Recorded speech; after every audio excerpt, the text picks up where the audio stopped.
First out to you, Jamie Simcoe, thank you for being with us. Thanks for having me. How did you meet Jodi Arias, and what was your first impression of her? Well, I was also at that convention with Travis, and yeah, I just met him. Travis and Jodi were hanging out in the food court at the MGM Grand, and yeah, first thing I saw her, I was just like, man, this girl's gorgeous, and oh, it looks like Travis is going for it, so good for him. Could you tell me about the time that Travis, Jodi Arias, and others were hanging out in a jacuzzi? What happened? Yeah, we were hanging out after a business event, just kind of casually kicking back. You know, And I'm very jealous, Jamie Simcoe, because when I go out of town for work, I never get to boil in a jacuzzi. It kind of sounds a little fun, minus all the deadly STD germs floating around in it. But it does sound kind of fun. But back to you in the jacuzzi. Let me just get that mental picture back in my head. Go ahead. Tell me about Arias in the jacuzzi. I want to hear this. yeah, so me and a friend named Chris Hughes and Travis and a few other people were hanging out in the jacuzzi. And this was in Murrieta, California. And Jodi had come driving in from the desert area that she'd been living at the time. And it had only been a few months that I think her and Travis were talking or dating at this point.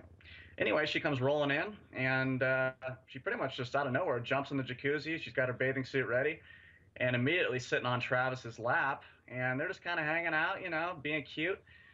And yeah, there was this kind of conversation that we all had, and it was in reference to some other woman that Travis was talking to, and Travis and Chris were talking about her. And then Travis kind of looks over towards Jodi, and he's like, yeah, but you know what? She ain't no Jodi. What can you tell me about another Mormon gentleman that meets Arias and falls hopelessly for her and immediately decides he's going to leave his wife and children to be with Jodi Arias? What happened? Well, before I say this story, I'm going to state something. I'm going to set something apart here. Okay. A lot of the men you've been interviewing on your show are also Mormons, and a lot of them are married. And, a lot of them, they're saying it, but they're not really saying it how they like to say it or how it really should be said. They're saying, oh, she was attractive, or she was a cute girl. Let's get something straight. When I first laid eyes on her, I said, wow, this girl is smoking hot. And then once I got to know her a little bit, I'm like, not only is she smoking hot, she's one of the nicest people I've ever met in my entire life. I take it you are not Mormon. I'm not Mormon. All right, I'm just putting the pieces together. Okay, now that we have established Jodi Arias is, quote, smoking hot, I disagree.